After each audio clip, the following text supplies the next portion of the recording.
They do not miss you when you leave. They miss you when you never return. That is the truth most people refuse to confront.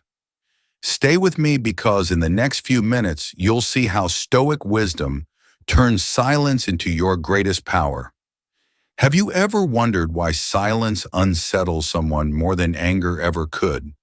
They expect the sting of a breakup to come from words and argument, a farewell, a last message. Yet the wound that cuts deepest is not spoken at all. It is silence. A silence that does not beg to be understood, that does not leave the possibility of return. It stands like a judgment calm and final, reminding them that you are no longer theirs to reach. Seneca once wrote that silence is a lesson in itself, and here its power is undeniable. The absence of your voice, your presence, your explanations forces others to face the reality they denied.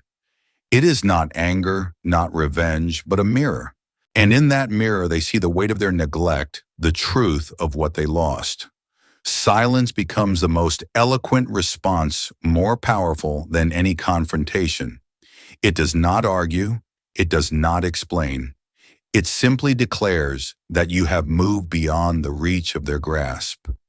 And in that quiet space, the loudest message of all is delivered: you are gone, and you are not coming back. They expect the wound to come with words. They brace themselves for an argument, for a flood of accusations, for a door slammed with rage.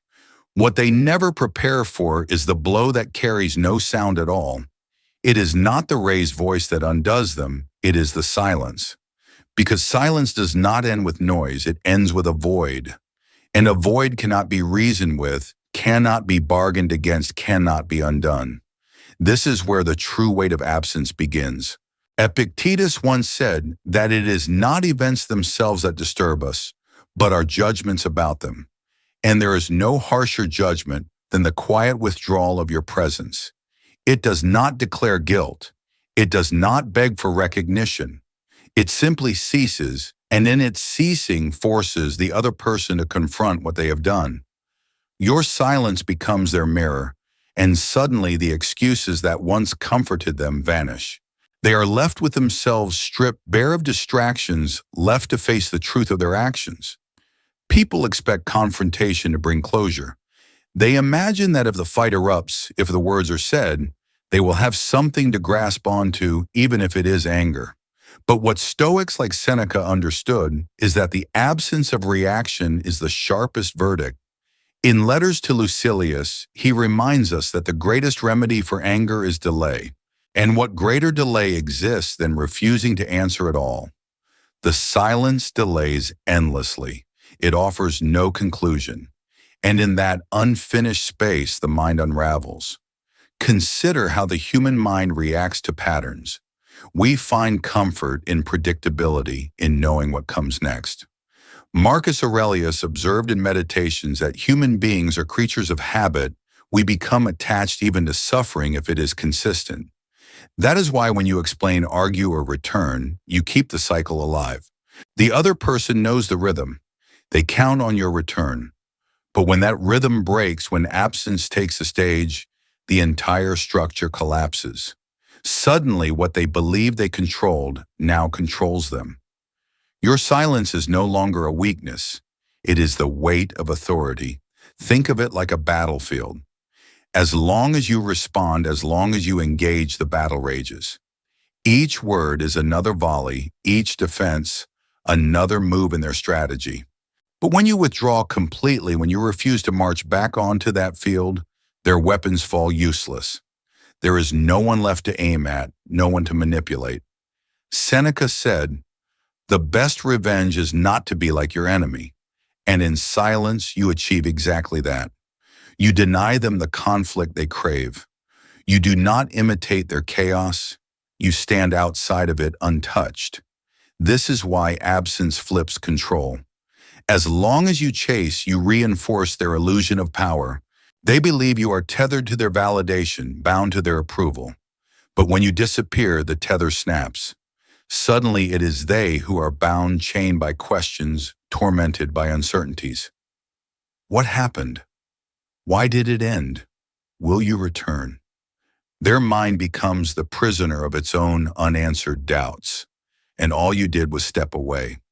Stoicism teaches that self-mastery begins with control of what is within our power, our thoughts, our actions, our responses. Epictetus made it plain, "You may fetter my leg, but not even Zeus himself has power over my will." The same principle lives in your silence. They may try to provoke, they may try to bait, but they cannot compel you to react. In choosing absence, you prove what is yours to command your will, your peace, your energy. The beauty of silence is that it looks effortless, yet it is the product of immense strength. Anyone can shout, anyone can hurl accusations, but it takes discipline to hold the line of absence. It takes strength to resist the impulse to explain yourself, to resist the urge to show that you were right all along. Silence is not passive, it is active restraint.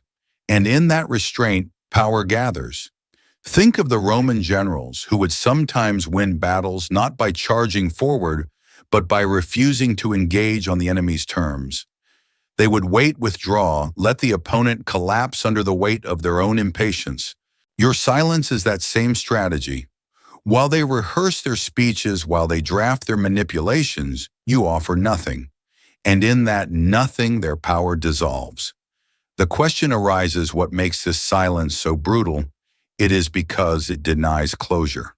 A fight can be remembered, an insult can be replayed. A final message can be cherished even in bitterness. But silence.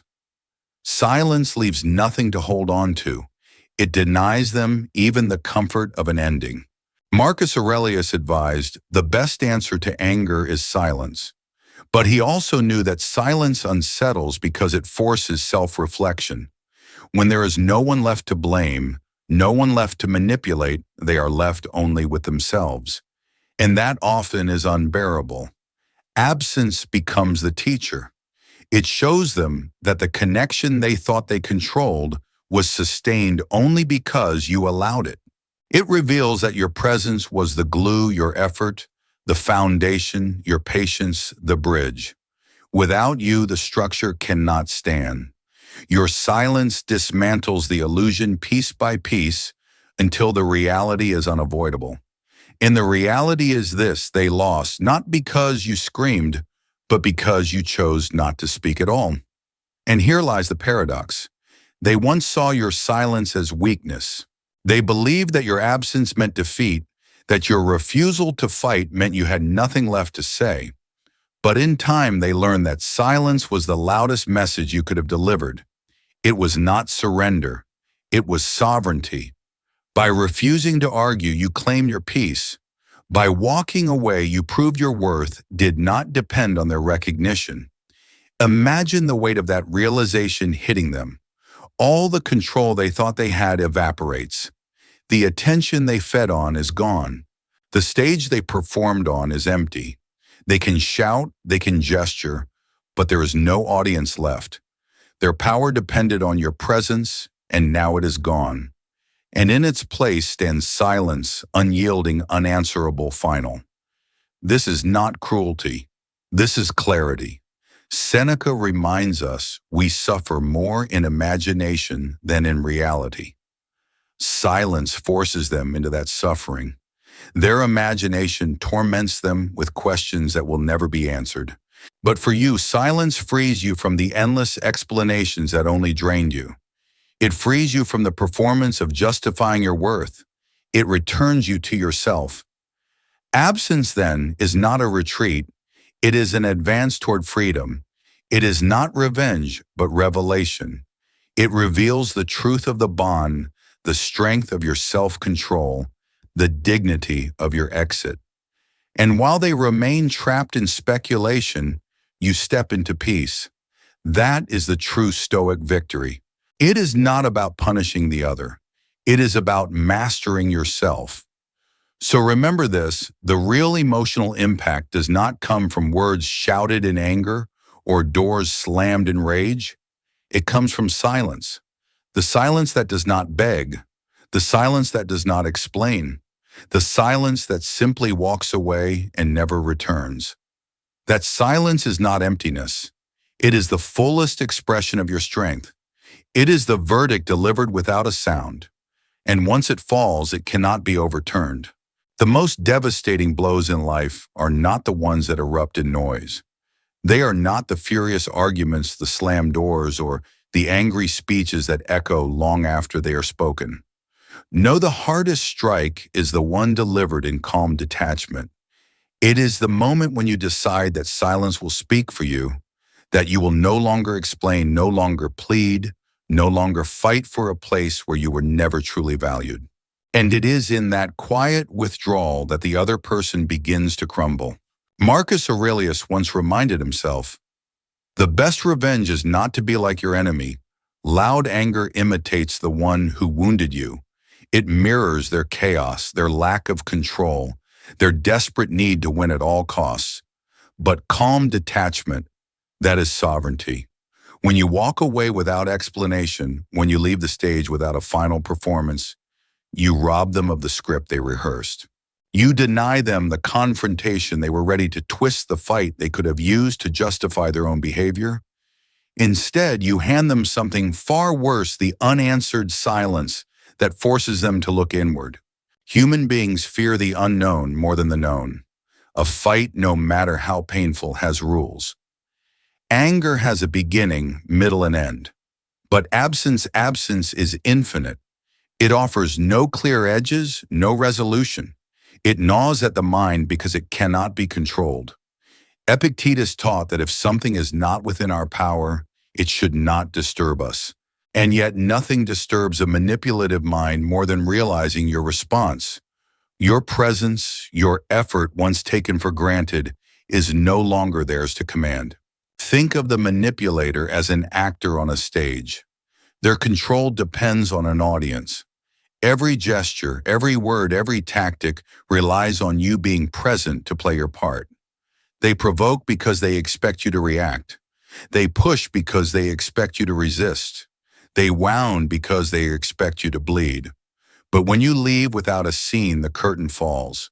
The stage goes dark. Their lines echo into emptiness, and suddenly the power they thought they held dissolves. They are left rehearsing for a performance no one is watching. This is why calm detachment destabilizes the ego so profoundly. It is not just that you left it, is that you left without giving them the satisfaction of closure. They cannot say they won. They cannot even say they lost. They can only sit with the weight of not knowing. And for a mind accustomed to control, that uncertainty is unbearable. The Stoics understood this well. Seneca observed that he who does wrong is the first to suffer. Your absence becomes the wound they inflicted upon themselves. They created the void when they dismissed you. Now they must dwell in it, not because you punish them, but because you refuse to continue playing the game. Walking away without noise is not weakness, it is elegance. Consider the Roman generals who, rather than waste their armies in needless battles, chose to retreat, regroup, and let the enemy collapse under the strain of their own overconfidence. To the untrained eye, it looked like surrender. In truth, it was the surest path to victory. Your silence works the same way.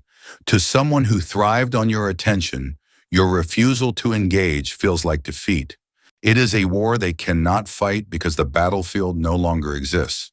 And here lies the paradox that crushes them. The manipulator expects drama, but receives nothing. They expect accusations, but hear none. They prepare to defend themselves against words, but no words come. Instead, they face a calm absence that exposes the truth that you were never dependent on them, that the bond was not equal, that it was your presence alone that sustained it. Once that reality dawns on them, the collapse begins. You must understand this clearly. Silence is not revenge. Revenge is noisy. It feeds the cycle. It is an attempt to hurt the other by acting in anger. But silence is not born of anger, it is born of clarity. It is the decision to value your peace above their chaos. It is not about destroying them, it is about protecting yourself. And yet, paradoxically, it is this very act of self-protection that destabilizes them the most. Because they realize they no longer have access to you, not your voice, not your explanations, not even your frustration. You are gone and you left with dignity. Marcus Aurelius urged himself to live with dignity, with grace, with simplicity. Walking away quietly embodies all three. There is no grand declaration, no bitter proclamation of what they did wrong. There is only silence, clean, unadorned, irreversible. And within that silence lies a power more cutting than any accusation. Because anger can be dismissed as exaggeration. Accusations can be twisted into counterattacks. But silence cannot be denied. It lingers, it weighs, it becomes a presence stronger than words. Think of it as a mirror. When you argue, they focus on your words. When you cry out, they point to your emotions. But when you are silent, all they see is themselves. Every flaw, every mistake, every betrayal stands, reflected back at them without your interference. And mirrors are merciless. They force a reckoning no voice could deliver. The manipulative ego is fragile. It thrives on believing it holds power, but it shatters when faced with loss it cannot explain. They ask themselves, how could this end without a fight? How could I lose someone who always returned? And the only answer is the one they fear most because you chose to leave. Not in anger, not in revenge, but in strength. Seneca said, "The mind that is anxious about future events is miserable, and this is the misery your absence creates." They are left anxious, replaying scenarios haunted by possibilities. They wonder if you will return, if you are with someone else, if you still think of them. And every possibility cuts them deeper because none of them guarantee the relief of your presence. Their anxiety is the punishment they inflicted upon themselves. Your task is not to watch them collapse. Your task is to preserve your peace. Walking away in calm detachment is not about causing suffering. It is about ending yours. It is the mature recognition that some battles cannot be won by fighting. They can only be won by leaving. And in leaving, you reveal the truth that your value was never theirs, to determine that your worth does not require their acknowledgement, that your life is not theirs to control. So when you feel the urge to explain, remember this explanation is often wasted on those who never listen. Anger is wasted on those who never cared. The only message worth sending is the absence of one. In that silence, your power speaks clearly. It declares that you have chosen dignity over drama, clarity over chaos, peace over endless conflict. And while they unravel, you rebuild. While they wrestle with unanswered questions, you step into answers of your own answers about your strength, your boundaries, your ability to walk away without losing yourself. That is the real victory. That is the Stoic path, to master the self so completely that no one else can master you. In the end, the deepest blow is not the scream of anger. It is the calm silence of detachment. It is the elegance of walking away without a fight, without explanation, without regret. That silence will echo in their mind far longer than your words ever could. And in that echo lies the final truth: you did not leave to hurt them, you left to save yourself. And that decision, quiet as it may seem, is the loudest declaration of strength you will ever make. There comes a moment when your silence no longer surprises even you. It feels natural, inevitable, as though detachment had already begun long before the final step. By the time you stop reacting, the truth is that you had already walked away within yourself. Every explanation, every justification, every attempt to make them see who you really were had been nothing but echoes of a bond you were carrying alone. The day you stopped responding was not the day you began to detach. It was the day you revealed that detachment had already taken root deep inside you. This is why silence is never truly about closure. Closure is something people demand when they want the comfort of answers, when they want a story neatly tied up, when they crave the final words they can use to soothe their conscience. but silence denies them that luxury. Silence is not about giving them peace. It is about claiming your own. It is not about ending the story on their terms. It is about beginning a new one on yours. And that is evolution. That is emotional maturity. Epictetus warned us never to hand over our peace of mind to others, for then we become their servants. And this is what silence teaches. Your evolution begins the moment you refuse to let your well-being depend on another person's recognition. By withholding your reaction, you withdraw your permission for them to keep dictating the script of your life. The absence is not a pause in the play, it is the end of the performance. Losing someone without warning destabilizes the ego more than any confrontation ever could. A confrontation, no matter how heated, still acknowledges the other person. It tells them you matter enough to fight with. But absence cuts deeper. It suggests they no longer even qualify for your energy. Marcus Aurelius, in his Meditations, constantly reminded himself not to waste time on what does not serve the soul. He wrote, "You have power over your mind, not outside events. Realize this, and you will find strength." Walking away without warning embodies that teaching. It is the visible proof that you have chosen mastery over your own mind rather than entanglement in someone else's chaos. And here's the paradox: they may have believed your presence was small, insignificant, or easily replaceable. Yet the moment you are gone, the weight of that absence reveals a truth they refuse to see. Your presence had sustained the bond, not theirs. Your patience had carried the connection, not theirs. Your effort had held the fabric of the relationship together, stitch by stitch, even as they pulled at its seams. Now without you, the fabric falls apart, and nothing reveals this truth more brutally than silence. Seneca once wrote that, "To bear trials with a calm mind robs misfortune of its strength and burden." Your silence does the same. It does not come with anger nor with visible struggle. It arrives calm, collected, steady. And because of that, it robs the other person of their imagined power. They cannot say you broke down. They cannot say you begged. They cannot even say you fought. They can only confront the reality that you stopped responding. And in that stillness, their ego collapses because it no longer has the fuel it once drew from your reactions. If this resonates, don't forget to subscribe, because we explore the ancient Stoic lessons that can reshape your life. Think of a fire deprived of oxygen. It does not go out with a hiss or a dramatic explosion. It simply fades. The flame diminishes, weakens, and disappears into smoke. That is the ego of someone who thrived on your energy.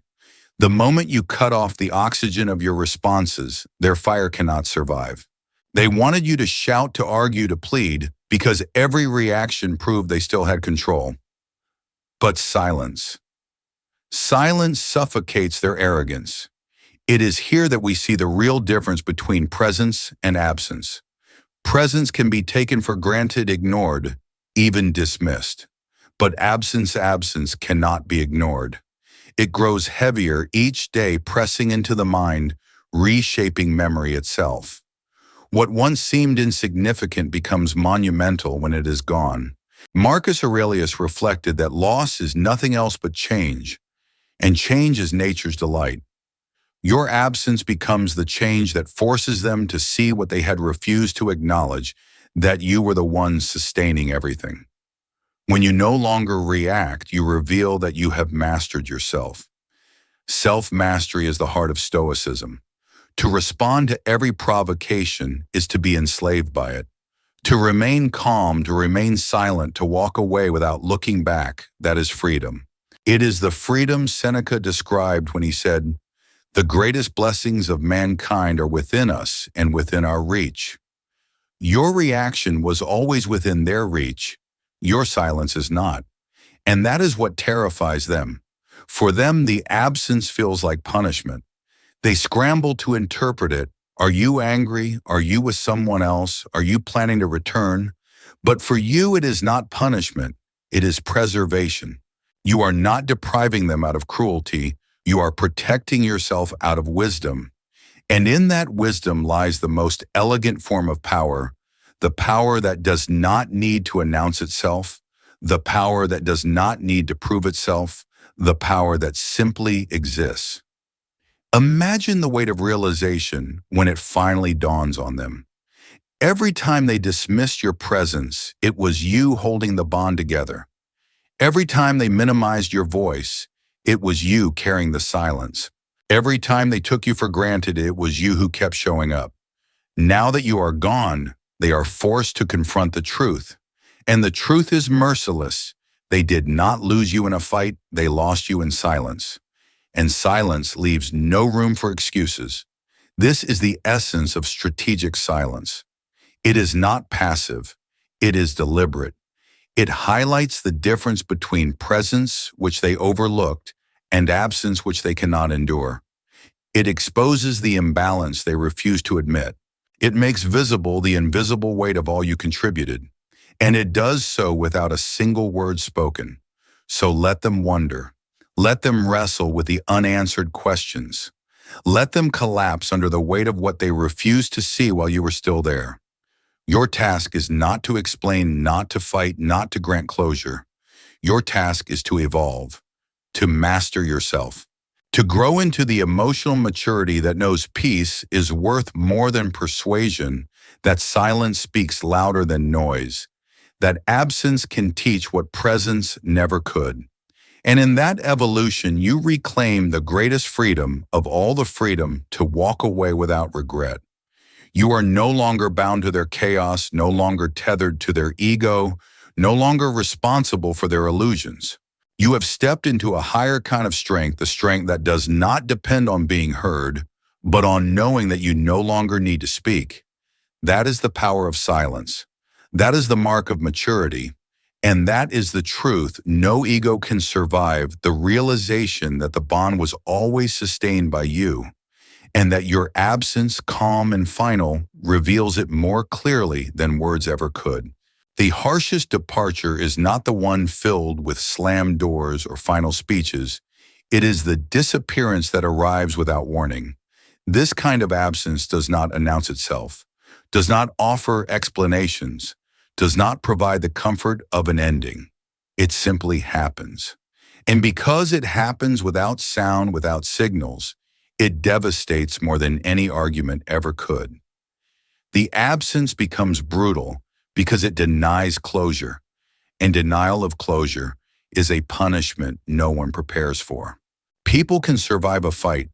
They can replay the words said, twist them, reinterpret them, and convince themselves they won or lost with some dignity. But how does a person survive silence? How does a manipulative mind accustomed to control endure the void where you once stood? The truth is, they cannot. They begin to unravel not because of what you said, but because of what you refused to say. Marcus Aurelius warned against expecting life to unfold as we wish. He wrote, "You have power over your mind, not outside events. And yet, for the manipulative, your silence is the outside event they cannot accept." They wanted to control the rhythm, your responses, your returns, your explanations. But when all of that vanishes, when you disappear without giving them their expected scene, they lose the power they thought they had. The roles reverse. The one who once ignored is now consumed with obsession. The one who once dismissed your presence is now haunted by your absence. What makes this transformation so powerful is not cruelty, it is truth. Absence reveals reality. It strips away the illusions that words once allowed. As Seneca observed, the silence of a wise man is more powerful than the speech of the ignorant. By choosing silence, you force the other person to hear their own noise, to face the chaos they once hid beneath your constant explanations. The silence is not weakness, it is wisdom. It is not cowardice, it is control. Think about the psychology of obsession. The manipulative person depended on predictability. They thrived on the cycle of provoke and react, push and pull, disappear and return. Your reactions fed their sense of power. Every time you answered, they confirmed their control. But when the cycle breaks, when your voice no longer echoes back, they spiral. They replay every detail, analyze every silence, wonder what it means. They become their own tormentor, chasing shadows of answers that will never come. Epictetus taught, it's not what happens to you, but how you react to it that matters. And here lies the beauty of your silence. You choose not to react. You choose not to grant them the fuel of your energy. Instead, you let them react to themselves. They become the prisoner of their own manipulations. Their obsession becomes the cage they built with their own hands. This is why emotional control flips so suddenly. As long as you were reacting, they held the strings. They could predict you, provoke you, manage you. But the moment you stopped, truly stopped, they became the ones searching, guessing, chasing. The silence forces them into the role of the anxious one, the insecure one, the one desperate for signs. And all the while you remain calm, composed, detached. To the outside world, silence might look like passivity, but to the Stoics, it is the greatest display of strength. Seneca advised, we are always complaining that our days are few and acting as though there would be no end of them. Wasting your life on endless explanations is to waste the time that can never return. Silence is the decision to guard your time, your energy, your spirit. It is not about punishing the other, it is about protecting yourself. Think of silence as a fortress. When you remain engaged in their games, you leave the gates wide open. They enter, they plunder, they strip away your peace. But when you go silent, you raise the walls. The fortress is not aggressive, it does not attack, but it is impenetrable. No matter how they scream outside, no matter what provocations they hurl, the walls hold. And inside, you finally find safety. The manipulative person cannot understand this strength because they confuse your explanations with dependence. They mistook your patience for weakness, your forgiveness for need. But the moment you disappear without warning, the truth strikes them. It was not weakness that kept you there. It was choice. And choice, once reversed, is final.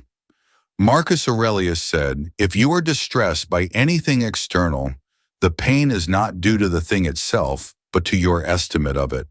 The manipulative person suffers not because you are absent, but because they must now estimate what your absence means.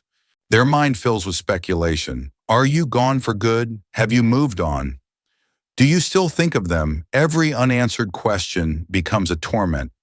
The absence itself is neutral. It is their ego that makes it unbearable. What you gain, however, is freedom.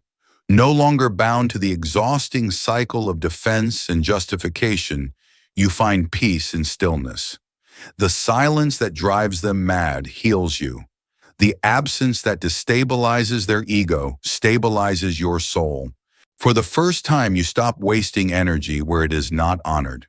You stop scattering yourself in places that do not value you. And that choice, though quiet, is revolutionary.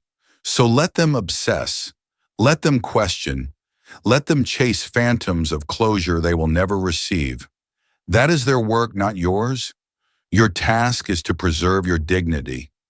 Your task is to embody the wisdom of Stoicism, that true power comes from control of the self, not of others. You have mastered the art of restraint, and in doing so, you have shifted the balance entirely. Silence is not the absence of strength, it is its purest expression.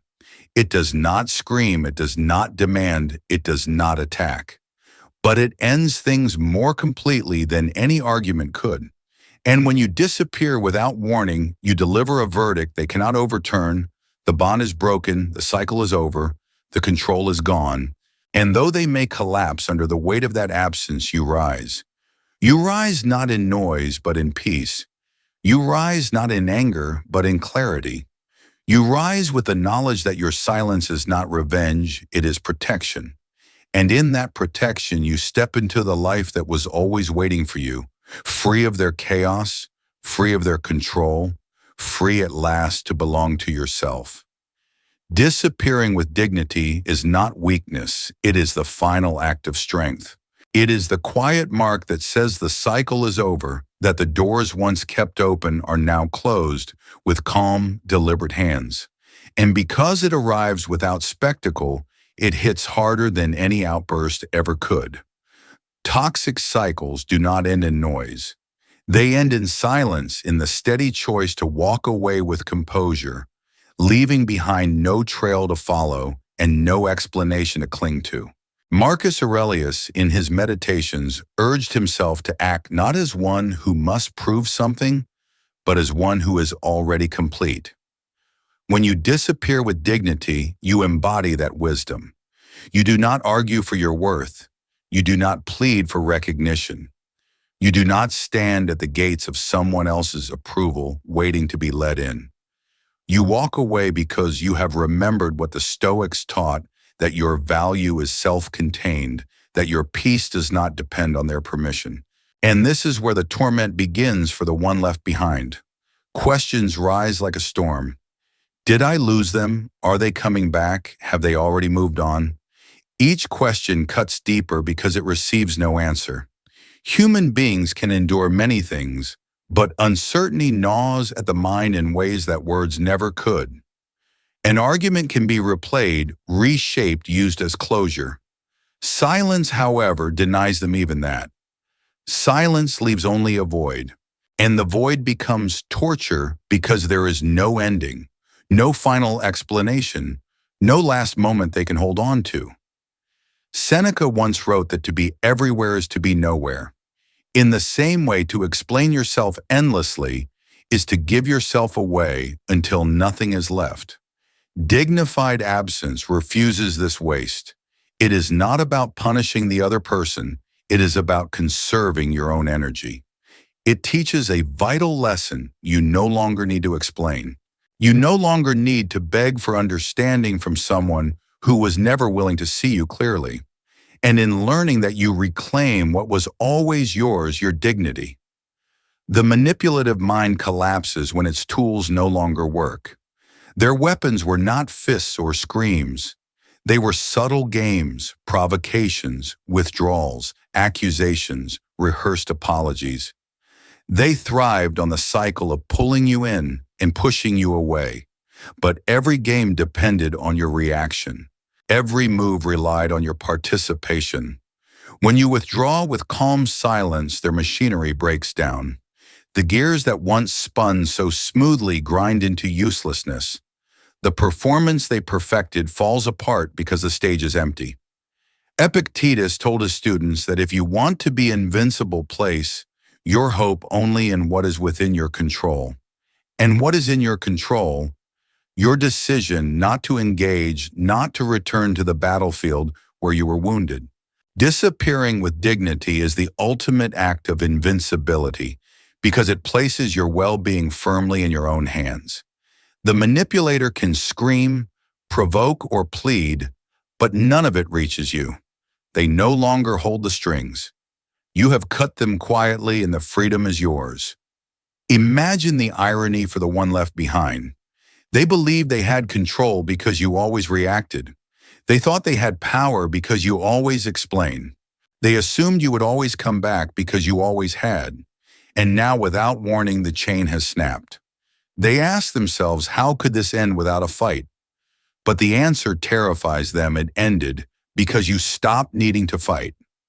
This is the collapse of manipulation. It cannot survive silence. It cannot breathe in the absence of reaction. It starves when there is no energy to feed on.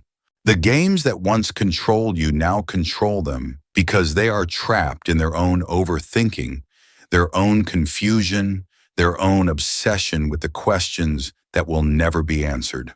Your absence becomes the mirror of their dependence.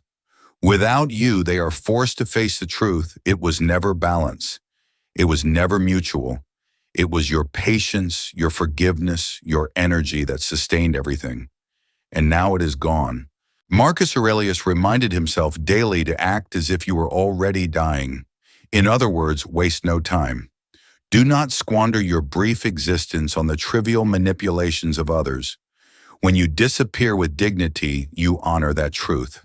You say to yourself, I will not waste another moment explaining what should have been evident. I will not invest another ounce of energy in a cycle that cannot heal. And that choice, quiet though it may seem, is revolutionary. To those who remain, silence feels cruel. They will tell themselves you vanished out of pride or spite. But you know the truth, it was not pride, it was preservation. Not revenge, but protection. You chose to stop sacrificing your spirit in a place that only drained it.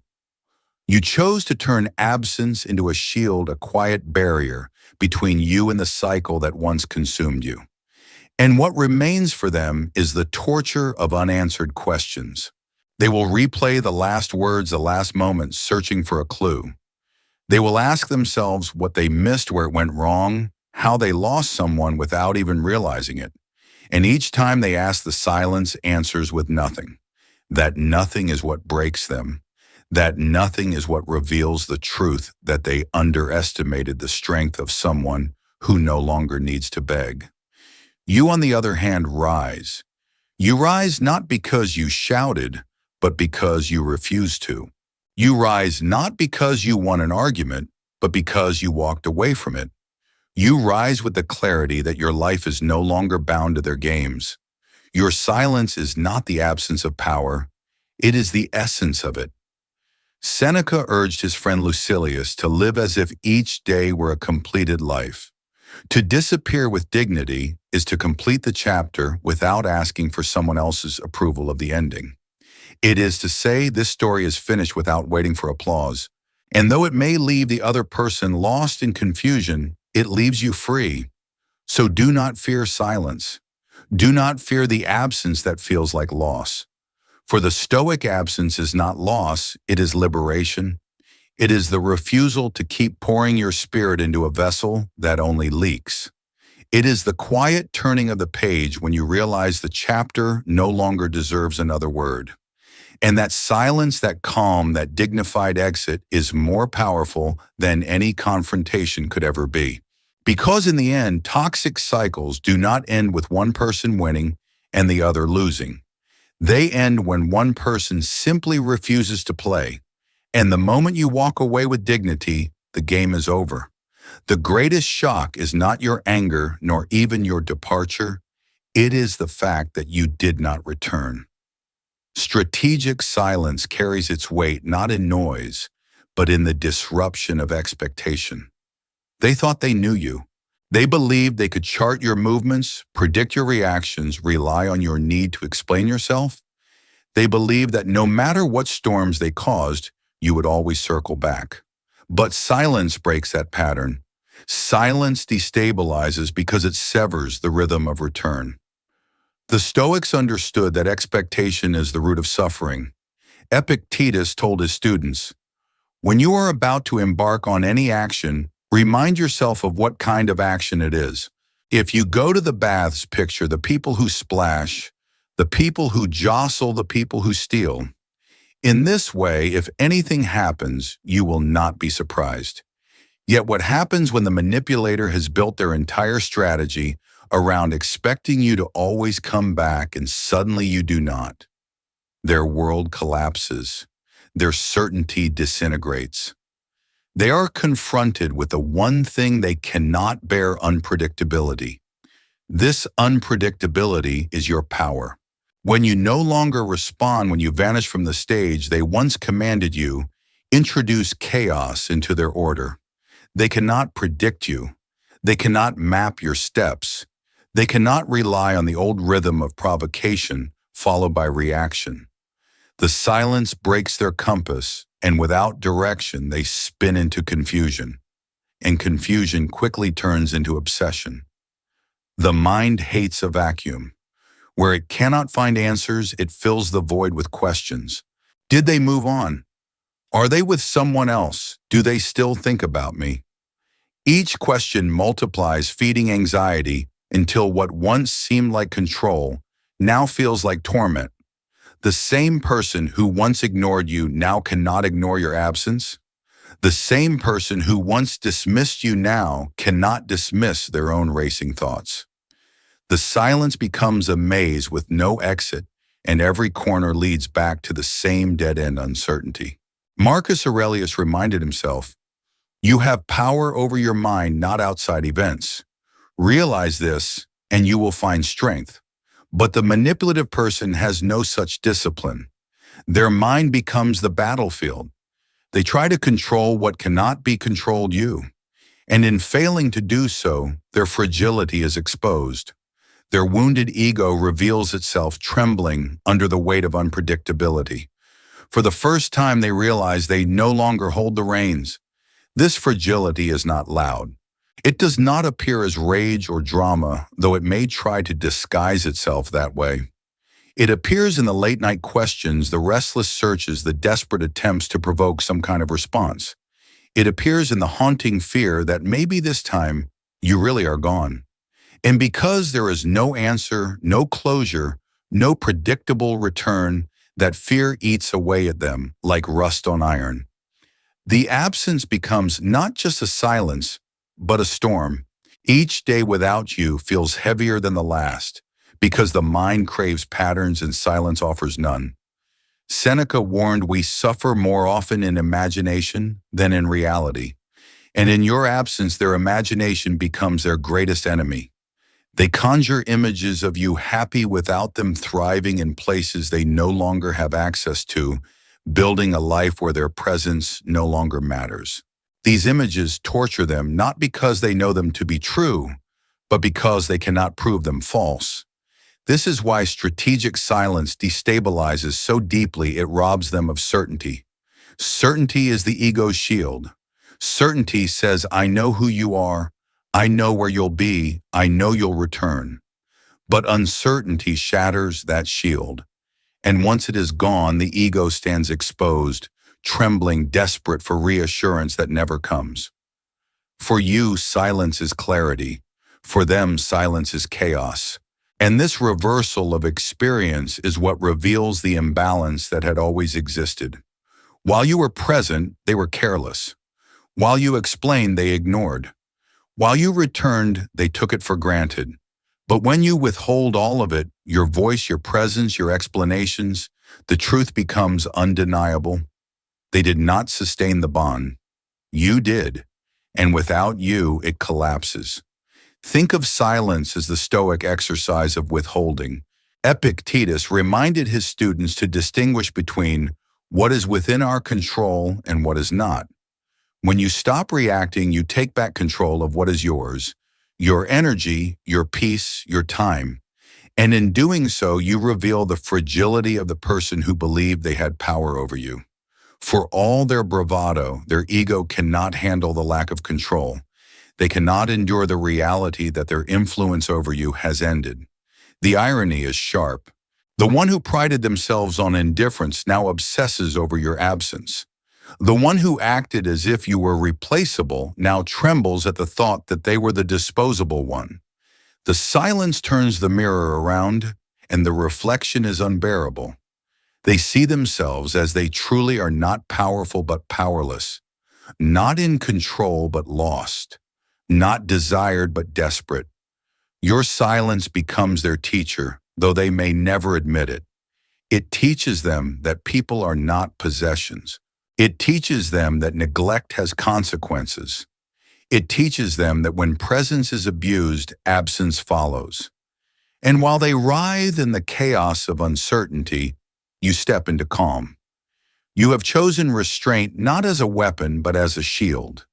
And that shield protects you from the cycle you once could not escape.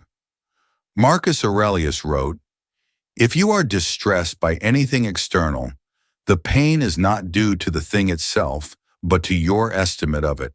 You have chosen not to estimate, not to feed the story, not to return to the endless explanations. And in choosing silence, you have freed yourself from their grip. But they, unable to detach, remain distressed, not because of you, but because of their own desperate need to control what can no longer be controlled." This is the elegance of strategic silence. It is not about cruelty. It is not about revenge. It is about mastery, mastery of yourself, mastery of your peace, mastery of the art of letting go. And in that mastery, you expose the fragility of those who once thought themselves invincible. So let the questions torment them. Let the maze of uncertainty close in on them. That is their work to face their battle to fight. For you, silence is freedom. For them, silence is chaos. And in that contrast lies the truth. Silence, once chosen with clarity, destabilizes everything false while strengthening everything true. It dismantles illusions, exposes fragility, and declares with unshakable calm, you are no longer theirs to predict. The truth often hides in plain sight until absence forces it into view. For so long they believed the bond held itself together, as if it were unshakable, as if it required little effort to remain whole. They mistook your patience for permanence, your forgiveness for inevitability, your presence for something guaranteed. But when you disappear, when your voice, your energy, your very presence vanish without explanation, the illusion collapses. And in that collapse, the truth is revealed it was you who held the bond together.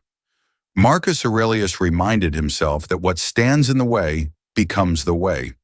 In this case, your absence becomes the way for them to finally see what they denied. They once believed they carried equal weight, that the relationship had a natural balance. But your absence shows the opposite. Every ounce of stability, every act of reconciliation, every moment that kept the structure from breaking was your doing. It was your energy that stitched together the fragments. And once that energy is withdrawn, the entire structure crumbles like a house without its foundation. This collapse is not loud at first. It begins quietly, almost invisibly. Days pass and they expect your return. Hours stretch and they assume your silence is temporary. But as the silence lingers, they begin to see the cracks. Conversations that once flowed no longer exist. The reassurance they once demanded no longer comes. The cycle that seemed endless has ended, and they do not know how to function without it. Seneca warned, he who does wrong is the first to suffer. And here that suffering is the realization that they were not sustaining the bond at all. You were. They were not the strength. You were. They were not the balance. You were. Now stripped of your presence, they must face the mirror your silence has become. And that mirror is merciless. It shows their dependence. It shows the truth they tried to cover with pride, that their power existed only because you allowed it, that their control thrived only because you stayed engaged. Silence works like an unavoidable mirror because it cannot be argued with. Words can be twisted, but silence is undeniable. It reflects reality without distortion. In silence, they see the collapse, the emptiness, the absence of energy that once fueled their confidence. They are forced to admit, perhaps for the first time, that they did not control you. They depended on you.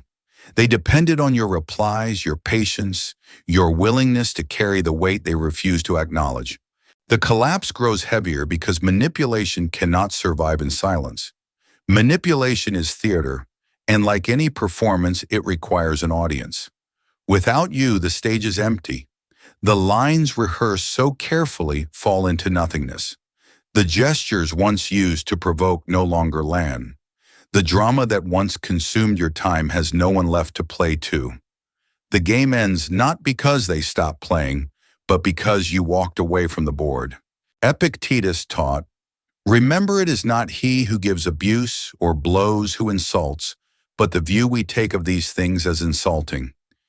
In the same way, manipulation loses its power, not when the manipulator stops, but when you stop granting it significance. When you stop reacting, you strip the act of its meaning. Without your recognition, their attempts lose weight. Without your attention, their drama collapses. Silence denies them the validation they fed on, and suddenly their performance looks foolish even to themselves. Imagine a grand stage in Rome built for thousands of spectators. The actors perform, but no audience comes. The torches burn, the costumes glitter. The lines are delivered with passion, but the seats are empty. What meaning remains in the play? None. That is what your silence does. It empties the theater, it removes the audience, and without you, their manipulation is reduced to a hollow echo. This is why your absence is so devastating. It is not only the loss of your presence, but the revelation that the entire structure was an illusion. They thought they had control. In reality, they were dependent on your energy. They thought they were strong. In reality, they were carried by your patience. They thought they were irreplaceable.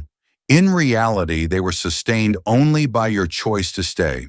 Marcus Aurelius wrote, "You could leave life right now. Let that determine what you do and say and think." When you left the cycle, you lived that principle. You acted as if time were too precious to waste on manipulation, too valuable to squander on being someone else's stage. And in doing so, you revealed the truth of the relationship more clearly than words ever could. The manipulator now stands in ruins, though the ruins are invisible to the outside world. Their pride tries to disguise it, but inside the collapse grows. They feel the weight of your absence, not as an empty space, but as a heavy presence. Every silence echoes, every unanswered message reverberates every day. Without your return adds another stone to the burden they carry. They are confronted with a reality they cannot escape. Without you, there is nothing. And you no longer carry that weight. Your silence is not revenge, it is release. You have laid down the burden of holding everything together. You have walked away from the stage, the theater, the endless performance. You no longer feed the drama.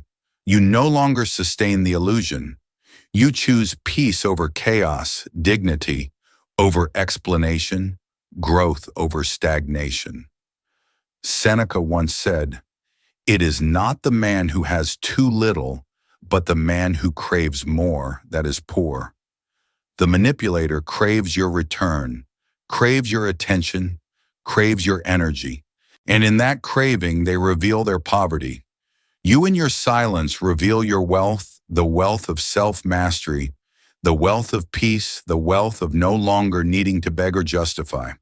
The truth is undeniable now. Your absence has shown what your presence once hid, that the relationship stood only because you stood in it. Without you, it crumbles.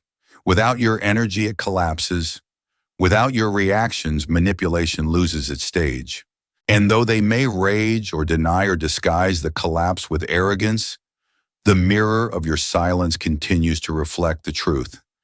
And so the bond ends not in fire, not in noise, but in quiet revelation. The silence says everything. You are the foundation, and without you, nothing remains. Absence is often misunderstood. To the outside world, it may look like punishment, as though you disappeared to make someone suffer. But the truth is far simpler and far more powerful. Absence is not revenge, it is self-care. It is the quiet, deliberate act of rebuilding yourself after too many battles drained your spirit. When you step back in silence, you are not seeking to hurt anyone, you are seeking to heal yourself. Marcus Aurelius wrote in his Meditations, "If it is not right, do not do it. If it is not true, do not say it. To stay in a cycle that corrodes your soul is not right. To keep explaining yourself to someone who refuses to understand is not true." Silence becomes the only honest response. It is not a strike against them, it is a return to yourself. This silence, chosen with clarity, becomes your shield. It does not lash out, it does not attack, but it protects. It protects your peace from being trampled. It protects your energy from being drained. It protects your mind from the endless noise of manipulation, arguments, and explanations that were never truly heard. Just as a Stoic soldier raises his shield not to destroy, but to defend, your silence defends what is sacred, your inner balance. For too long you may have believed you owed them your words, your explanations, your defenses. Each time you justified yourself, you gave away another piece of peace. Each time you tried to prove your worth, you handed them power they did not deserve. But silence breaks that illusion. Silence teaches you that you never needed their validation. Your worth is not measured by their recognition. It does not rise and fall with their approval. It is constant, unshakable, and it has always been within you. Seneca told Lucilius, "A wise man is content with himself. That contentment is what silence brings." When you no longer rush to explain, when you no longer beg to be understood, you begin to taste freedom. You realize the endless guilt you once carried, the guilt of not doing enough, not being enough, not pleasing enough, was never yours to carry. It was planted in you by those who thrived on your doubt. Your silence uproots it. Think of silence as a sanctuary. Before every word you spoke invited interference. Every defense you made gave them an opening. But in silence, the doors close. Inside, you rebuild quietly. No one sees it at first. It is not dramatic. It is not loud. It is steady, patient, resilient. You find yourself in the small things again, a deep breath, a quiet walk, a night of sleep without tension. These are not punishments inflicted on anyone. They are gifts you finally give to yourself. Silence is not contempt. Contempt wishes harm. Contempt despises. But silence, true silence, holds no hatred. It simply says, "I will not engage." It is maturity, not malice. It is strength, not scorn. You may still wish them peace. You may still wish them well. But you no longer sacrifice yourself in the process.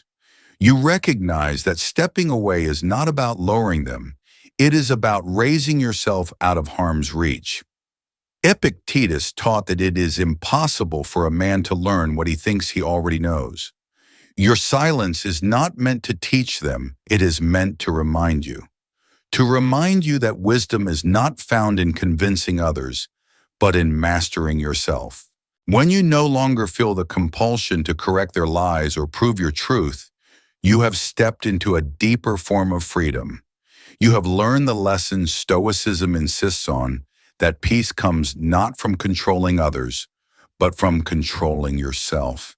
And here lies the paradox. The very act they may interpret as cruelty is in reality kindness to yourself. You are no longer bleeding energy into a place that gave nothing in return. You are no longer exhausting yourself in cycles that never ended. You are no longer explaining to ears that never listened. By walking away in silence, you are finally listening to yourself. It is in that listening that the guilt begins to dissolve. You see clearly now that you do not owe your peace to anyone. You do not owe your happiness as proof of your love. You do not owe your life as evidence of your loyalty.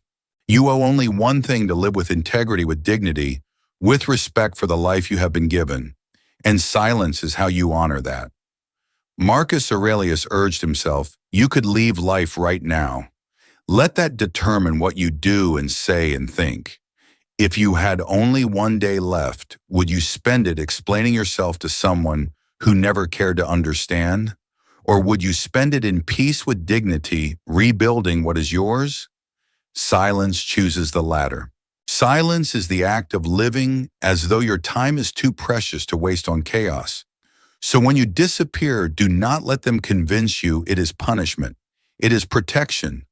When you fall silent, do not let them accuse you of hatred. It is healing.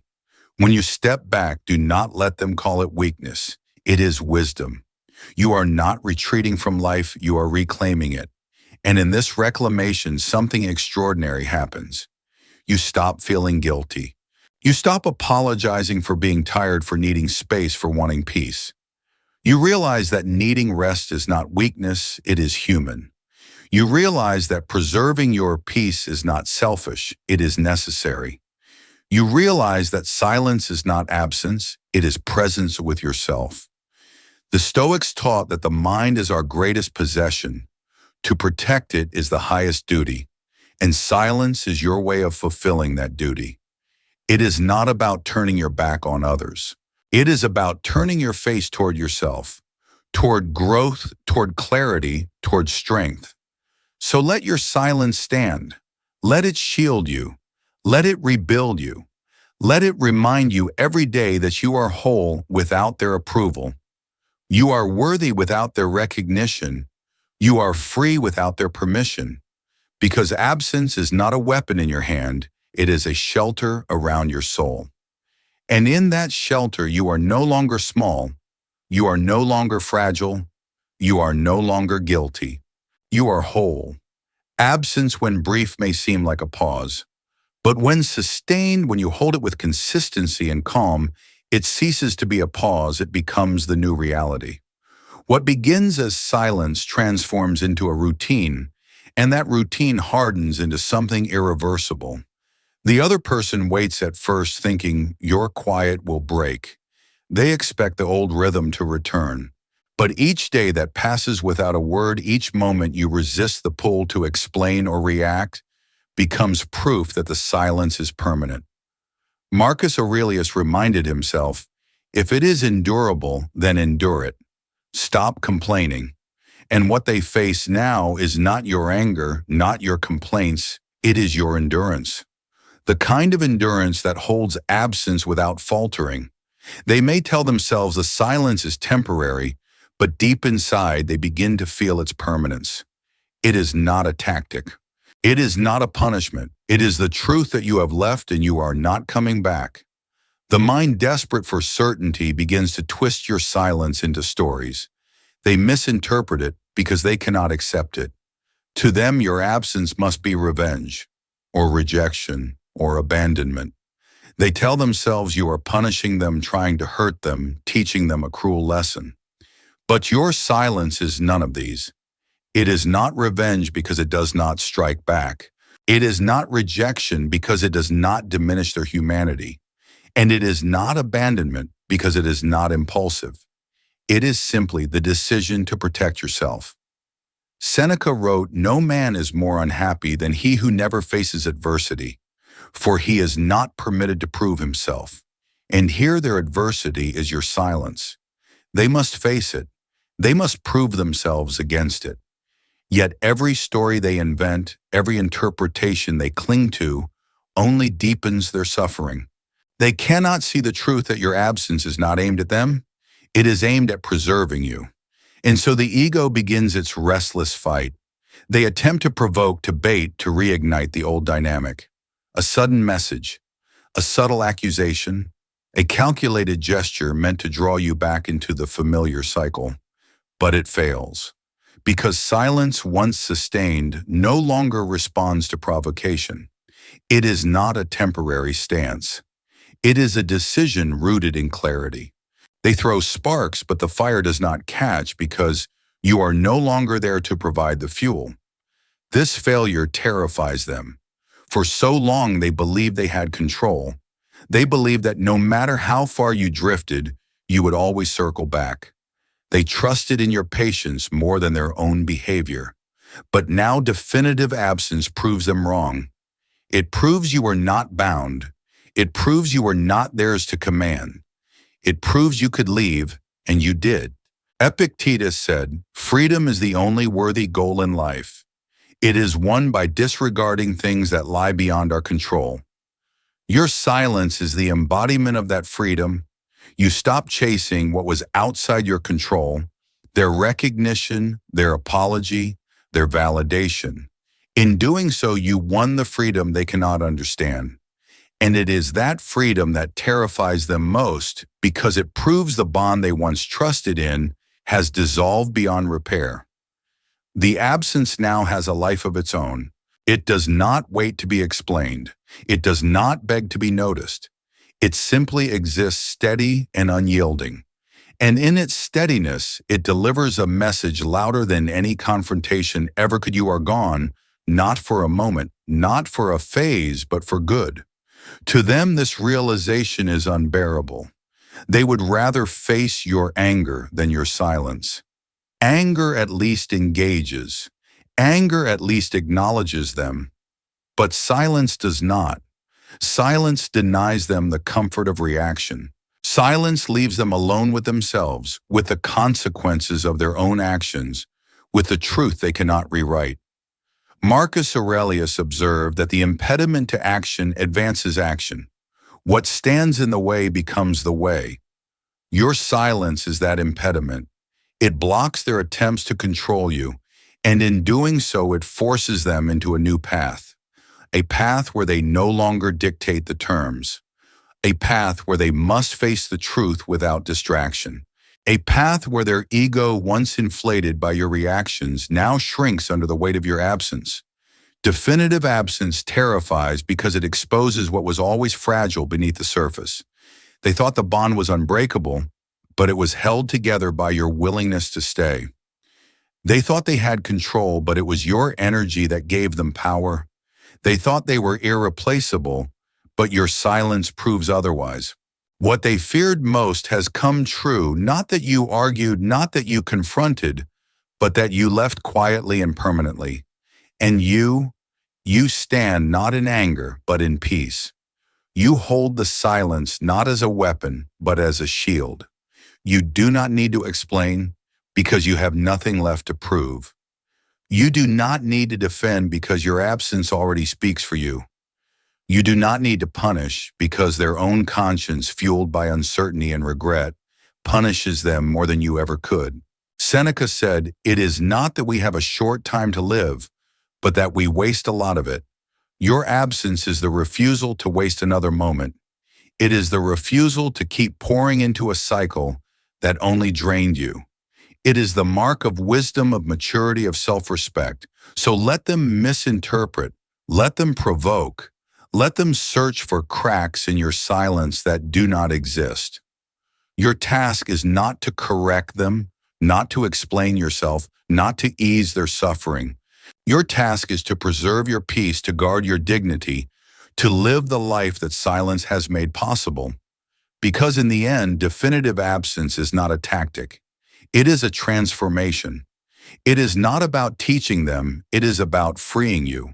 And though it terrifies them, it strengthens you. It proves that your worth was never in their hands, that your peace was never theirs to give, that your freedom was always yours to claim. And now by holding that silence, you have claimed it. In the end, the harshest revelation does not arrive with words. It comes in silence. The manipulator, the one who believed themselves to be in control, slowly comes to see a truth they never wanted to face. You were the one who sustained the bond. Not them, not their pride, not their illusions of superiority. It was your patience, your loyalty, your forgiveness, your tireless effort that kept the connection alive. And now with your absence, the illusion collapses. Marcus Aurelius once wrote, "Look well into yourself. There is a source of strength which will always spring up if you will always look." For so long, they never looked within because your presence allowed them to avoid it. You filled the emptiness they refused to acknowledge. You gave them stability while they lived recklessly. You gave them love when they offered only indifference. But now the silence forces them to look, and what they see terrifies them. They see fragility. They see emptiness. They see that they are not strong on their own. What makes this collapse so devastating is not just the absence of your voice, it is the collapse of the story they told themselves. They believed they were the one who chose the one who controlled the one who could discard you at will. But your silence dismantles that illusion. It proves they were never the anchor, they were the weight you carried. It proves they were not sustaining you, you were sustaining them. And without you, the structure has no frame. Seneca said a man is as unhappy as he has convinced himself he is. And now left with silence, they convince themselves of many things. They convince themselves you must be punishing them, or that you will return eventually, or that what you shared was never truly broken. But beneath the self-deception, the truth cuts deeper than anything you could have spoken. They know too late that they have lost something irreplaceable. Your silence is not revenge. It does not scream, "Look what you've done." It whispers nothing at all, and that nothingness is unbearable. It strips away their illusions of control, leaving them with the raw truth that they depended on you far more than they ever admitted. The stage they once ruled is empty. The mirror they once used to see themselves is gone, and in that void their fragility is laid bare. Think of silence as the Stoic teacher they never wanted but now cannot escape. Epictetus taught circumstances don't make the man, they only reveal him to himself. Your absence is that circumstance, and in it their character is revealed.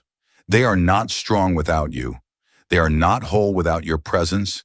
They are not in control when there is nothing left to control. The irony is sharp. They believed love made them powerful when in truth it was your love that gave them a strength they never possessed on their own. They believed they could withhold affection because you would always fill the gap. But when you withdrew, they learned the brutal lesson the bond had never been equal. It was you who gave and them who took. It was you who sustained and them who consumed. And now, stripped of your energy, they face the reality they cannot escape. They were never as strong as they pretended. Marcus Aurelius reminded himself daily, do not waste what remains of your life in speculating about your neighbors unless with a view to some mutual benefit. Yet here they are wasting their days speculating about you. Every unanswered question becomes a torment. Are you thinking of them? Do you miss them? Will you return? Each question echoes back into silence, and the silence answers with nothing. The lack of closure becomes a wound that does not heal. And while they crumble, you rise. Not in arrogance, but in clarity. Your silence is not contempt, it is wisdom. It is not rejection, it is self-preservation. You have chosen to stop pouring your spirit into a vessel that only drained you. You have chosen to stop playing a game that could never be won. You have chosen to live by the Stoic truth that peace lies not in controlling others, but in mastering yourself. For them, the tragedy is that they only see your value in absence. They only realize your worth when it is too late. They understand finally that what they lost cannot be replaced. Another voice will not carry the same patience. Another presence will not hold the same loyalty. Another soul will not sustain them the way you did. They lost not just a person, but the one who held together the very illusion of their strength. Seneca observed, we are more often frightened than hurt, and we suffer more from imagination than from reality. And now their imagination becomes their torment. They imagine your life without them. They imagine you thriving. They imagine you loving someone else. And each vision cuts them not because it is punishment from you, but because it is a mirror of what they pushed away. They see with unbearable clarity that the loss is permanent, and so the silence does what words could never do. It dismantles the illusions of love, of control, of superiority. It reveals the truth of dependence, of fragility, of emptiness, and it leaves them with the bitter realization that what they dismissed was priceless, what they ignored was essential, what they took for granted was irreplaceable. But for you, the silence is not about them. It is about you. It is about stepping into the dignity of your own worth, the peace of your own soul, the freedom of your own life. You did not vanish to destroy them. You vanished to rebuild yourself. You did not grow silent to punish. You grew silent to heal. And in that silence, you discovered a strength they never imagined you had the strength to walk away, to stay away, and to live without looking back. In the end, they realized what the Stoics have always taught, that control is an illusion, that nothing external can be possessed, and that what is lost through neglect cannot be reclaimed through regret. They realized too late that they lost not just you, but everything you carried with you. The patience, the care, the forgiveness, the love. And now in the space where your presence once lived, there is only silence. A silence that speaks louder than any argument, that teaches more than any confrontation, that endures longer than any words ever could. Absence is so often misunderstood. To the one left behind, it feels like punishment. To the wounded ego, it feels like revenge. But in truth, absence is liberation. It is not about striking back or making someone suffer. It is about breaking the chains that once bound you. It is about stepping out of the prison of manipulation and control into the vast quiet space of freedom. Marcus Aurelius wrote in his Meditations, "You have power over your mind, not outside events. Realize this, and you will find strength. For so long you were made to believe your worth depended on someone else's moods, their approval, their temporary kindness. You lived under the illusion that if you just gave a little more, explained a little better, endured a little longer, you would finally be seen, finally be loved. But absence breaks that illusion. It reminds you that your worth has never been theirs to give or take. It has always been within you. Silence becomes the great revealer. To them it reveals the truth they always refused to face, that what they called love was not love at all. It was control. It was dependence. It was attachment disguised as care. They mistook your patience for weakness, your loyalty for obligation, your forgiveness for inevitability. But when you go silent, when you walk away without explanation, they are forced to confront the emptiness beneath it all. They see that what they offered was never real connection, it was possession. Epictetus once said, "If you want to improve, be content to be thought foolish and stupid." Choosing silence feels at first like others might misjudge you. They may call you cold, unkind, heartless. But that judgment no longer matters. For in your silence, you are not seeking approval, you are seeking peace. You are improving not in their eyes, but in your own. And that growth begins the moment you stop needing to be understood by those who never truly listened. Personal reconstruction begins quietly. It does not arrive with applause or recognition. It begins in the mornings when you wake without the weight of someone else's chaos pressing on your chest. It begins in the evenings when you realize you no longer wait for a message that never comes. It begins in the simple, steady rhythm of a life that no longer depends on someone else's validation. Silence is not an empty void. It is the fertile soil in which your strength begins to grow again. Seneca wrote, "He who is brave is free," and here lies the truth of your absence. It takes courage to walk away from old patterns. It takes bravery to no longer accept crumbs and call them meals, to no longer mistake manipulation for intimacy. That bravery is what transforms absence into freedom, because you are no longer shackled by the hope that they will change, no longer enslaved by the need to be chosen, no longer trapped in a cycle that only eroded your worth. In silence, you break patterns that once defined you. You stop rushing to fix what others broke. You stop chasing after explanations that never came. You stop begging for love in places that only gave you fragments. And in doing so, you free yourself from the most dangerous habit of all, the habit of tolerating less than you deserve.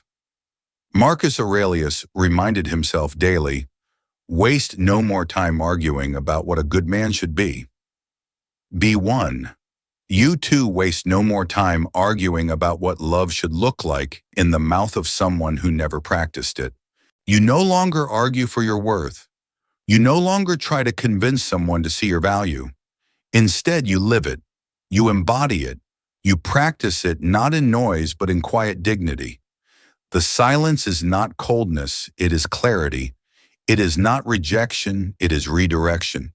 It points you back to yourself, to the person you abandoned, while trying to hold together a bond that never honored you.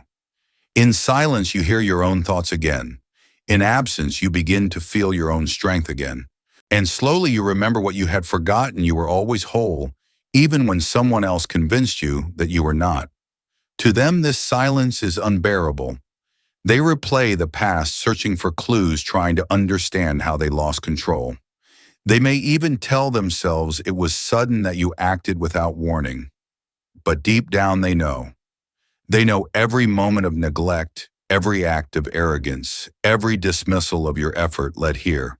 They know your absence is not an accident, it is the verdict of their own choices. And so the silence becomes their punishment, though you never intended it that way. They begin to see what they lost, not because you told them, but because the void you left makes it undeniable. They see that it was you who gave love, you who sustained the connection, you who forgave more than anyone ever should. And now with that gone, they face the truth. They lost something irreplaceable. But while they suffer and regret, you flourish in growth. You are no longer defined by their treatment of you. You are no longer measured by their recognition. You are no longer chained to their cycle. Your silence has become your sanctuary, your absence your freedom. You live now with the wisdom Marcus Aurelius carried that life is too short to spend in chains, too precious to waste on those who do not honor it. So let them misinterpret. Let them think your absence is revenge. Let them believe your silence is cruelty. The truth needs no defense. For you, absence is not about them at all. It is about you, your healing, your freedom, your rebirth. Because silence, when chosen with strength, does not wound the one who leaves. It heals them. And absence, when sustained with dignity, does not punish, it liberates. It teaches you never again to accept crumbs when you deserve a feast. Never again to tolerate manipulation disguised as love. Never again to betray yourself just to hold on to someone who never truly held you. This is the gift of silence. This is the power of absence. It is not an ending, it is a beginning. Not a punishment, but liberation. And in that liberation, you finally become what the Stoics urged every day, free, unshaken, at peace within yourself. At first, silence feels like an empty void. But when held with patience, it evolves into something deeper. It becomes selective presence. No longer are you everywhere at everyone's call, reacting to every demand, responding to every provocation. You no longer scatter your energy across people who do not honor it. Instead, you decide where to show up, when to speak, and who is worthy of your attention. This is not coldness, it is maturity. It is the art of living as the Stoics taught, to place your effort only where it truly matters. Marcus Aurelius reminded himself, if it is not right, do not do it. If it is not true, do not say it. Selective presence is this wisdom in action. You no longer spend words where they are wasted. You no longer give time where it is drained. You no longer invest energy in places that do not return it. You begin to live with intention, not compulsion, and that shift is liberation. In this quiet transformation, you rebuild your life piece by piece, not loudly, not with grand gestures for the world to applaud, but quietly, patiently, as a craftsman restores a broken statue. You replace reaction with reflection. Where once you answered immediately, now you pause. Where once you defended yourself endlessly, now you let silence speak. Where once you chased closure, now you find it within. And this quiet rebuilding is stronger than any revenge could ever be. Seneca wrote, "He is most powerful who has power over himself." Your silence, once mistaken for weakness, is now proof of this power. It has become a shield, not a wall that isolates you from life, but a boundary that protects what is sacred within you. It says to the world, my peace is not up for negotiation. It says to those who once drained you, access is no longer free. It says to yourself, I am worth more than chaos.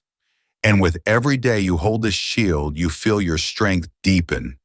You stop fearing their opinions. You stop craving their approval. You stop explaining your choices to those who never cared to understand. You live finally by Epictetus's wisdom. If you want to be invincible, place your hope only in what is within your control. And what is in your control? Your silence, your choices, your presence. Meanwhile, the manipulator is unraveling. For them, silence is chaos. They cannot accept selective presence because it removes the certainty they once thrived on. They begin to panic. Their mind spirals with regret, with obsession, with the unbearable thought that they no longer hold power over you. They replay the past, searching for the moment they lost control, inventing stories to comfort themselves, but finding none. They reach out with provocations, with subtle tests, with desperate attempts to drag you back into the cycle. But every attempt fails, and the failure terrifies them. Marcus Aurelius said, "The best revenge is to be unlike him who performed the injury." Your silence embodies this. You do not shout. You do not accuse. You do not expose them publicly or wage a war of words. You simply live differently. You choose peace where they chose chaos. You choose dignity where they chose arrogance. You choose growth where they chose stagnation. And in that choice, you win the only victory that matters, not over them, but over yourself. By now, your absence has transformed into a presence more powerful than your old availability ever was. Before, they could dismiss you because you were always there. Now they cannot stop thinking of you because you are gone. The paradox is cruel, but it is true. The less you give, the more they feel it. The more silent you become, the louder the echo in their mind. And by the time they recognize your value, it is too late. Seneca once warned that life is very short and anxious for those who forget the past, neglect the present, and fear the future. The manipulator now lives in all three forms of anxiety. They fear the future without you. They regret the past where they squandered you. And they neglect the present, chasing shadows of a connection that no longer exists. This is their despair. But it is not your burden to carry. For you, silence is no longer a struggle, it is a way of life. You have learned to sit with yourself, to be content without constant validation. You have found comfort in solitude, not as loneliness, but as space for growth. You read more. You rest more. You breathe more deeply. You choose conversations that nourish rather than deplete. You walk lighter because you no longer drag the weight of someone else's chaos behind you, and this quiet reconstruction builds something irreversible. The old patterns are gone. The version of you that once begged, once explained, once tolerated manipulation, no longer exists. You do not accept crumbs where you once hungered for them. You do not bow to manipulation where you once confused it with love. You do not bend under pressure where you once thought compliance would buy peace. You stand calm and firm in the clarity that silence has given you. Epictetus reminded his students that no man is free who is not master of himself. In your silence, you have become master of yourself. You no longer live at the mercy of someone else's storms. You no longer bend under the weight of their expectations. You have mastered your emotions not by suppressing them, but by guiding them wisely. And that mastery is freedom. The manipulator may continue to despair. They may spiral in regret. They may obsess over the silence they cannot penetrate. But all of this is too late, because absence, once transformed into selective presence, no longer wavers. It does not return to the old cycle. It does not break under provocation. It does not dissolve under pressure. It endures calm, steady, final. And so you walk forward not with bitterness, but with strength.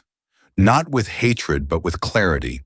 Not with revenge, but with maturity. You walk forward with the shield of silence, with the dignity of absence, with the freedom of self-mastery. And as you do, you leave behind not just a person, but the version of yourself that once believed you needed them to be whole.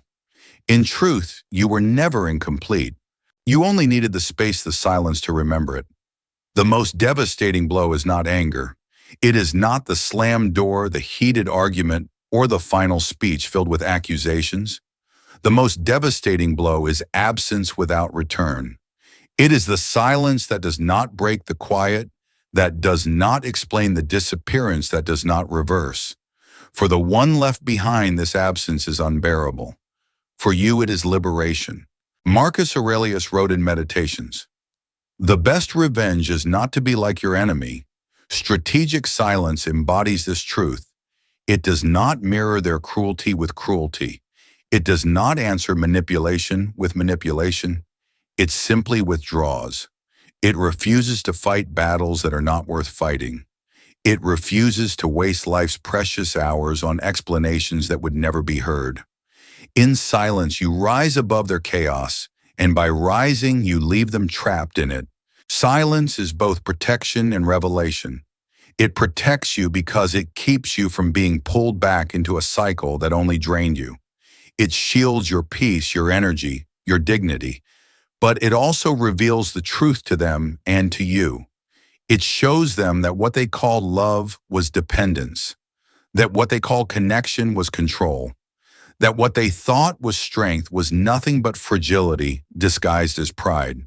And it shows you that you never needed to keep proving yourself, never needed to beg to be valued, never needed to explain your worth. Seneca once said, "It is not that we have a short time to live, but that we waste much of it." How much time did you waste explaining yourself to ears that did not listen?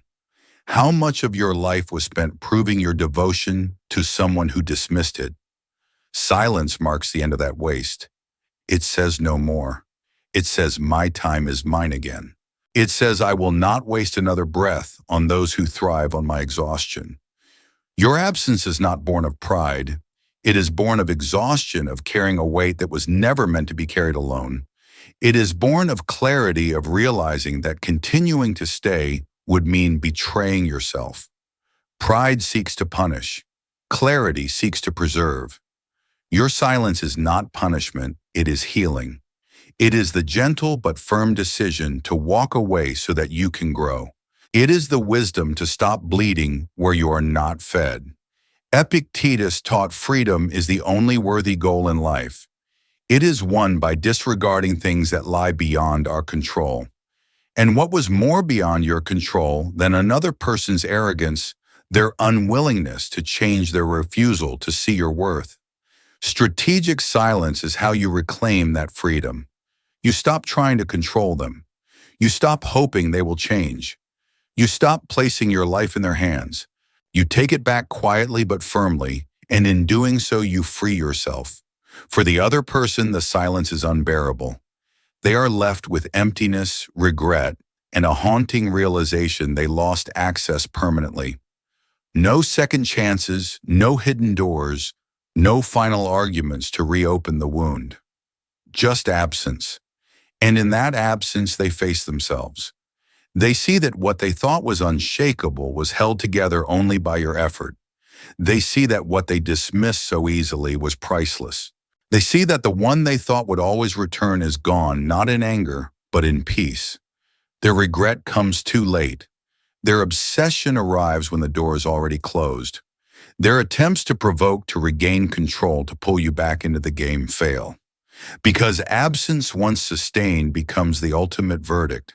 It does not argue, it does not explain, it does not negotiate. It simply ends the cycle with elegance, with maturity, with dignity. Marcus Aurelius urged himself, do not waste the remainder of your life in thoughts about others when you do not refer your thoughts to some object of common utility. You are no longer wasting your life on thoughts about them. You are no longer wasting your energy on cycles that go nowhere. You have redirected your thoughts, your energy, your silence towards something greater, toward your growth, your peace, your future. The final absence is not an ending in bitterness. It is a beginning in freedom. It does not chain you to the past. It unbinds you. It gives you back the hours, the days, the years you once sacrificed. It restores your voice by teaching you the power of not speaking. It restores your strength by reminding you that you never needed their recognition to be whole. It restores your dignity by proving that walking away quietly can be louder than any scream. For them, the silence is torment. For you, it is transformation. For them it is despair. For you it is peace. For them it is loss. For you it is growth. This is the paradox of silence.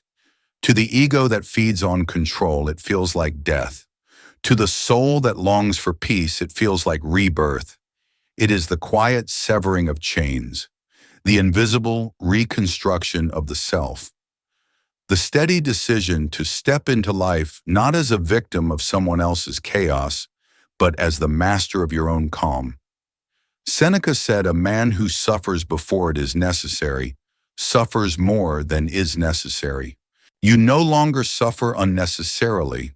You no longer dwell on what ifs or maybes. You no longer rehearse conversations in your head that will never happen. Your silence protects you from that endless suffering. It ends the cycle not just outwardly, but inwardly. Strategic silence is the ultimate verdict. It says what words cannot. It teaches what lectures never could. It heals in a way no confrontation ever will. And it does so without hatred, without revenge, without bitterness. It ends not with drama, but with dignity. It closes not with rage, but with calm. And in that calm, you are free. Free from the cycle, free from the noise, free from the endless demand to prove yourself, free to grow, free to live. The most devastating blow is absence without return. And in delivering it, you did not destroy, you preserved. You did not punish, you healed.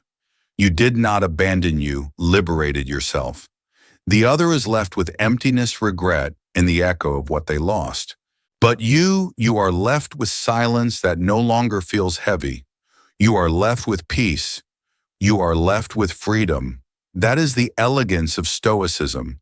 That is the dignity of silence. And that is the final truth. Your absence is not their punishment. It is your liberation. If you found strength in this, share it with someone who needs this reminder today, and join us for more Stoic wisdom every week.